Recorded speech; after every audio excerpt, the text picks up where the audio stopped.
The honourable member for Cape Breton Centre. Mr. Speaker, according to data from the Nova Scotia Finance and Treasury Board in 2017, the majority of low-wage workers in our province were women.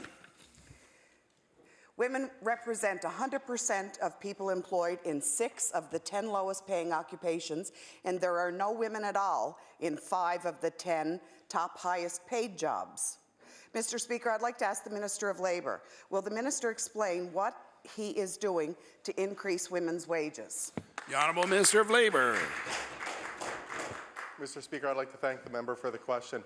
One thing, Mr. Speaker, I'm doing is I've actually empowered the committee that looks at minimum wage to actually look at what our minimum wages are in Nova Scotia, to actually go outside of the rules that were set by the NDP.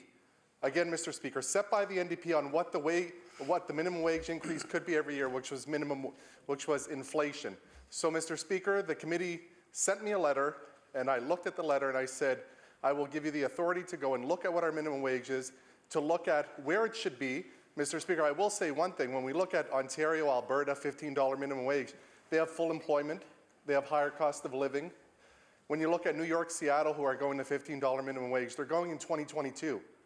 So, Mr. Speaker, one thing I will not do is sit there without any data, and I've asked the NDP to provide any data of how Nova Scotia can have a $15 minimum wage. And without that data, how can we go there and actually have the people who we're trying to help lose their jobs? Because that's what would happen, Mr. Speaker. The honourable member for Cape Breton Centre. Thank you, Mr. Speaker, and with all due respect, we would look at it incrementally, but thank you for that. Mr. Speaker, with all due respect again to the Minister, whatever he's doing to raise minimum wages is not working, especially for women who face additional barriers. Only 4 to 6% of participants in the Nova Scotia Apprenticeship Program are women. Fewer still are African Nova Scotia or Indigenous. And with this government freezing and legislating collective agreements left, right and centre, I wonder if the good wages of the labour movement that have been won for nurses, teachers and other jobs traditionally held by women will be stripped away just like their collective bargaining rights have been. Mr. Speaker, based on this record, how can the Minister of Labour possibly claim that his government is looking out for women as workers? The Honourable Minister of Labour. Mr. Speaker, looking out for female workers is exactly what this government is doing. It's ironic, Mr. Speaker. On one hand, we're talking about minimum wage workers.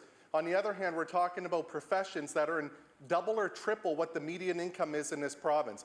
Mr. Speaker, the median income in this province is $33,000.